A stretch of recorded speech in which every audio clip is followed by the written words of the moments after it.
first day of the NBA playoffs has just wrapped up, so let's go over everything you might have missed. We started off with the Cavaliers versus Raptors game, where the Cleveland Cavaliers won 126 to 113.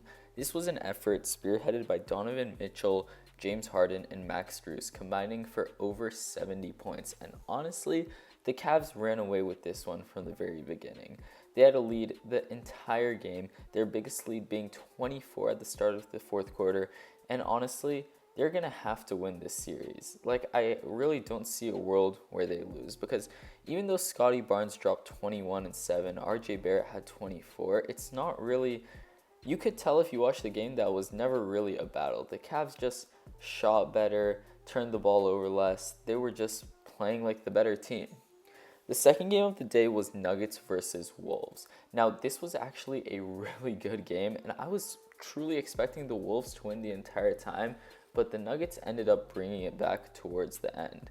The Wolves were up 12 at one point, I think, in the first quarter. I mean, Anthony Edwards had 22, 9, and 7. Rudy Gobert had a pretty efficient game. But, I mean, Jokic, who probably should be running away with the MVP at this point, but for some reason Shea is favored over him, had 25, 13, and 11 to go, along with Jamal Murray's 30 points. And yeah, the Nuggets were just able to bring it back towards the end there, but this is definitely going to be an interesting series. The Wolves have been a really good team this entire season by every metric possible. I mean, they have great players, they have great team chemistry, one of the best defenses in the league, and definitely a good offense. Super good team in clutch time, and actually against the Nuggets this season, they haven't been horrible. Yes, they've lost most of their games, but they've all gone to overtime, and that includes one of the Jokic 56, 16, and 15-point games this year on Christmas, in case you remember that game. That was one of the best games I've ever seen. So, Wolves versus Nuggets, definitely keep a lookout for that one. I thought it was an amazing game, and yeah, that's the background footage here. It was so good. Anthony Edwards is really just blossoming into a star, and Jokic cannot be stopped. For the third game of the day, the Knicks played against the Atlanta Hawks. Now, I mean, this used to be a really interesting rivalry, because obviously you had Trae Young against the New York Knicks. That was always fun to watch, but now with Trae Young gone, it's not the same. I don't know. The spark from, for the most part, both of the teams seems to be gone. And even though Jalen Brunson did have 19 points in the first quarter, he kind of slowed down towards the end of the game. It became really boring at one point. I ended up not watching the end of it. It wasn't a particularly close game either, though. I guess at halftime, the Hawks were only 2 points behind, but during the fourth quarter, the Knicks end up taking a 19-point lead, and they actually won the game by 11. Shooting more efficiently, playing more efficiently with less turnovers, less fouls, more steals, more blocks. And yeah, this series is just kind of sad, because I feel like everyone knows that the Knicks are going to win this one. There's no real world in which they lose just because of that top-end talent. Sure, the Hawks have a very well-rounded team. Dyson Daniels, CJ McCollum, Jalen Johnson, Jonathan Kuminga, and Zachary Sachet is a very well-rounded team alone. Throw on a few other guys like Nickeil Alexander-Walker or Gabe Vincent, and yeah, you really have a solid team, but they don't have one guy who can play for them, and you're going to look at him and be like, wow, he can put up 50, and I wouldn't be too shocked. Now, on the Knicks, you have 2, maybe 3 players like that. Jalen Brunson, Karl-Anthony Towns, Mikal Bridges. They can all go for crazy games. But the Hawks, I mean, traded Trae Young, traded Kristaps Porzingis midseason to the Warriors, and now they don't really look good.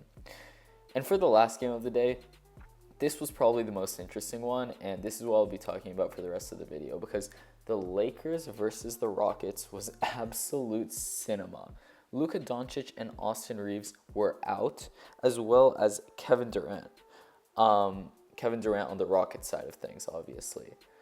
The Lakers ended up winning this game, 107-98, but this was much closer than you would have thought. It was also incredibly low scoring. At least that's what it felt like at some points. Because, I mean, neither team could really get a shot to go in for a lot of the game. The Lakers, well, I guess the Lakers shot pretty well, but I mean, you just look at that free throw line and everyone is bricking everything. LeBron, at age 41, had 19, 8, and 13, and Luke Kennard, I guess he replaced Austin Reeves or something because he dropped 27 tonight. Just absolutely ridiculous. To go along with that, DeAndre Ayton had 19 and 11, and the team looked really well-rounded. And obviously, this was without Luka or Austin Reeves, so the Lakers are definitely going to be scary this season. But that is, of course, if they can actually get it past the Rockets, because KD isn't injured for a while. I'm expecting he's going to be back next game, maybe 2 games at the most. And when that happens, the Rockets are just a way better team on paper. LeBron might be able to turn back the clock sometimes, but I mean, this season he's only averaging 21. Yeah, I know, only 21. It's ridiculous to say, but I don't know if at this point in his career he can carry a team to the NBA Finals. We still have to see, but with Luka being out for at least the next 2 weeks, I'd say, it's going to be hard for them. That's, at the bare minimum, very hard. On the Rockets side of things, everyone sucked. I'm going to be totally honest. Like, this was an embarrassing game for the team. And when I was watching it, I was just thinking, like, how was this team any good last season without KD?